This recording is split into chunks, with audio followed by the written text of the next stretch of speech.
So we're doing a few tips on how to install the seat covers on this 2006 Chevy Silverado 3500. Warm, windy day here in Utah, and getting these seat covers installed. And this is one particular little tip that we're going to show you today, the cut and tuck method right here. A little bit about how to install this bottom seat. We won't show you the full install because this was priorly installed by George, and but we were just finishing up a few little install tips and then finishing out with a video and some photos today. So again, we'll get on with a few little install tips for you.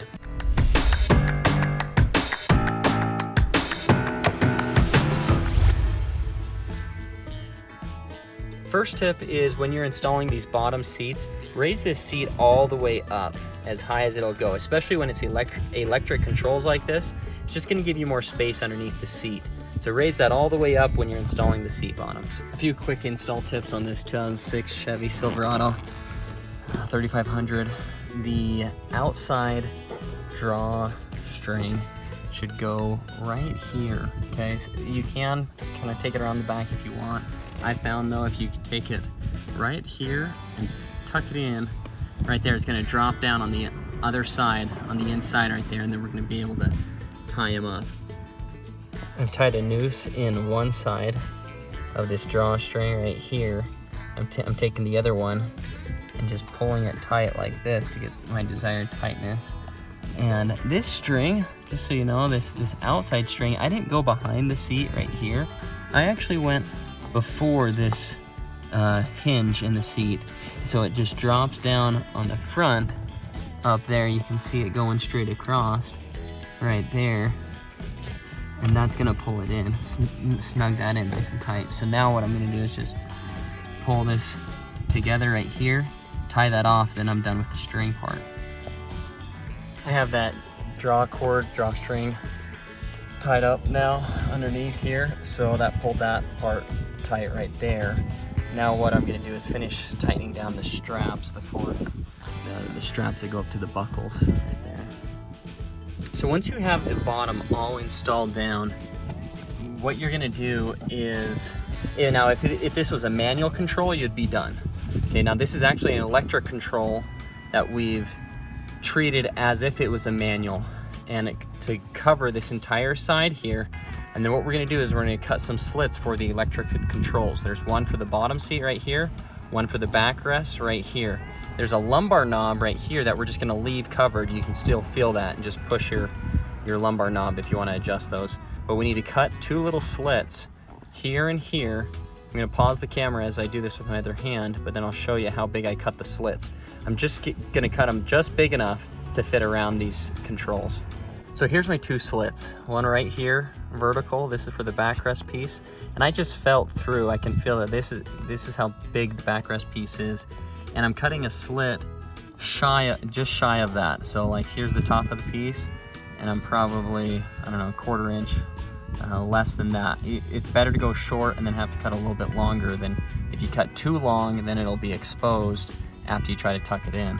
So here's this horizontal piece for the bottom, and again, here's the full piece. I'm pinched around it, and then there's my cut right there and cut right there, so it just in a little bit there. And for this fabric, that should be fine. Sometimes I have to cut a little bit more when it's a canvas fabric, but I'm thinking that I'm gonna be able to tuck these in. It's kind of tricky with one hand. I'm down a film crew today, just doing this by myself, but let me start this one with my other hand here, and I'm going to be able to tuck this underneath. Oh, let's see if I can get it here. There we go. Okay, so we've started it right there. Now what I'm going to do is finish pulling that around. And now if I notice that I might have cut this just a little shy, just a little short again, and that's okay, because if I need to trim a little more, I'll do that. I'll just trim just enough, just enough to get it so I can get it around this piece right here. Let's see, maybe I can, oh, you know what, I might be able to get this one.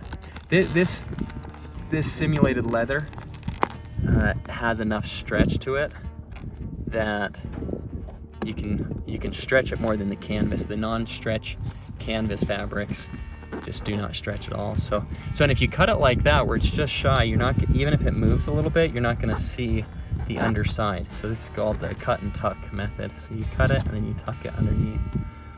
So we'll do the same thing over here with this one. I'll show you what it looks like when I'm all done, and that's how it should look right there. This is, again, this is treating it as if this was manual. So we actually put this order in as if it was a manual seat, and then it gets this full panel right here of coverage, and then just this is the opening right here. If you don't do it like that, then it's going to be a big panel, big open panel right here, and it tucks in a little bit, but it just doesn't stay inside very good. So this is really the better way to do it, the cut and tuck method. Okay, so I'm halfway through on this one right here. Just need to finish pulling it around. See if I can get it with one hand. Oh, there we go. And you can use your trim tool just to finish tucking it underneath right there, okay? So there we go. So that's the cut and tuck method right there. Again, the tighter that you can get this string down below, the better, to kind of keep this portion nice and tight underneath there. And this is the very last step that you'll do before you're all done, because you want to tighten up all the rest of the pieces, because you want that to be right in the spot where you need it, because once you do that, you can't really move this seat cover around anymore. You're kind of stuck right there with the location of it. Next little tip is, when you're doing the seat backrests, these headrest pieces, you need to have a little push pin or a small Allen wrench on both sides, 2 of them. You have to push them in on both sides inside these little holes right here. You push that in on both sides and it releases your headrests. And that's the same for the front headrest as well as the rear headrest. You need a small little Allen wrench or 2 little push pins, or two little Allen wrenches you have to push in there at the same time while lifting up. Helpful if you have 2 people to do that. That's how you release the headrest. Next little tip is on the integrated seatbelt portion right here, where this is the integrated seatbelt. You need to pull this seatbelt out like this, and then pull the backrest cover underneath right here, and then attach up this Velcro together right here. Here's the Velcro. It's going to attach together and around the back side right there. But make sure you pull the seatbelt out before you start attaching that Velcro, so that way you don't attach the Velcro over your seatbelt and lose access to your seatbelt there. Another tip on the backrest is, when you are installing this section back here, it's pretty tight to tuck this all in. Now, if you want to take your time and do that, again, it's tight. You definitely have to use this install tool that's included with the kit, but you can tuck it in. It looks nice, and you can tuck it in underneath here as well. Not required though. It would be functional without tucking it underneath these pieces right here, but it does look nice when you finish it out like that. So I'm finishing up this install on this 2006 Chevy Silverado 3500. The rear armrest needs to be tucked in.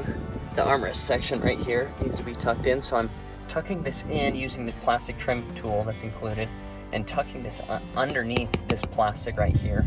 It's going to help a lot just for the overall look, and also getting this armrest back up here fitting a little bit better. So working on that right now. I've finished tucking this in underneath this plastic underneath here. That was extremely tight to do though, and pretty difficult. So you may just want to leave that edge out and not have to go through the pain and time to tuck that underneath. Now I have tucked this underneath this armrest cup holder right here as well, so you can see that finishes out nice when you do that. That wasn't as hard to do, and so that all finishes out a lot better on that armrest section. It still is pretty tight with this simulated leather when you're trying to push that back up and in, but it does help it when you've tucked this in. Doesn't help it a ton though, not as much as I thought it would, but all in all, it does finish up better like that. Okay, and that's it for the install tips on this Chevy Silverado. If you have any other questions, you can contact us. We do have other full install videos on Chevy Silverados very similar to this. and we're happy to answer any questions that you might have. Thanks so much for watching this video. Again, this has been Neil here with Covers Camo, your source for custom seat covers. To see more, go to coversandcamo.com. We offer seat covers for trucks, Jeeps, cars, SUVs, and UTVs.